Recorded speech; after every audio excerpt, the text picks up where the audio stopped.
இன்றைக்கி evening ஸ்நாக்ஸுக்காக potato finger fry பண்ணலாம் அப்படின்ட்டு எல்லாம் எடுத்து வச்சுருக்கேன்.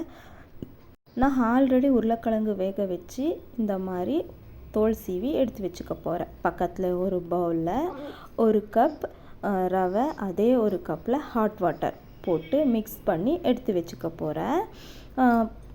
நான் ஆல்ரெடி வேக வச்சு தோல் நீக்கின உருளைக்கிழங்கு இந்த மாதிரி சீவி எடுத்து வச்சுக்க போகிறேன். எதுக்காக அப்படின்னா பொட்டேட்டோ ஃபிங்கர் ஃப்ரை வந்து கிறிஸ்பியாக வரும், அதனால் இந்த மாதிரி எடுத்து வச்சுருக்கேன்.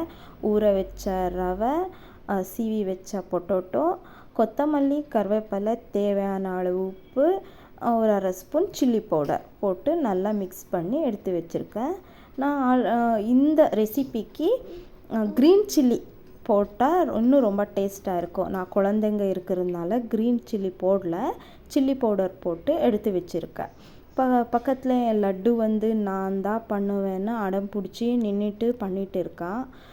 அவளுக்காக 2 மினிட்ஸ் டைம் ஸ்பெண்ட் பண்ணிவிட்டு இந்த பக்கம் ஒரு கையில் கொஞ்சமாக எண்ணெயை தடவிக்கிட்டு பொட்டேட்டோ ஃபிங்கர் ஃப்ரையை ஃபிங்கரை யூஸ் பண்ணி இந்த மாதிரி ஷேப்பில் கொண்டு வந்து ஆல்ரெடி நான் வந்து எண்ணெயை காய வச்சுருக்கேன்.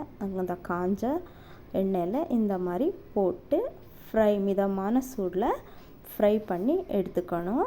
கொஞ்சம் ஜீரகமும், chaat masala, chilli, green chilli எல்லாம் போட்டு அது கலக்கி பண்ணால் கூட இன்னும் ரொம்ப நல்லா டேஸ்ட்டாக இருக்கும்.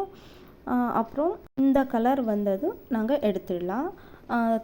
டொமேட்டோ கெச்சப்போட சர்வ் பண்ணால் இன்னும் ரொம்ப டேஸ்ட்டாக இருக்கும். உங்களுக்கு பார்த்தாலே தெரியும் எவ்வளோ கிறிஸ்பியாக இருக்குது அப்படின்ட்டு.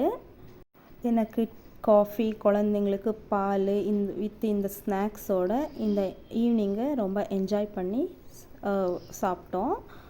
இந்த வீடியோ பிடிச்சிருந்துச்சுன்னா லைக் பண்ணி சப்ஸ்கிரைப் பண்ணிக்கோங்க. பாய்.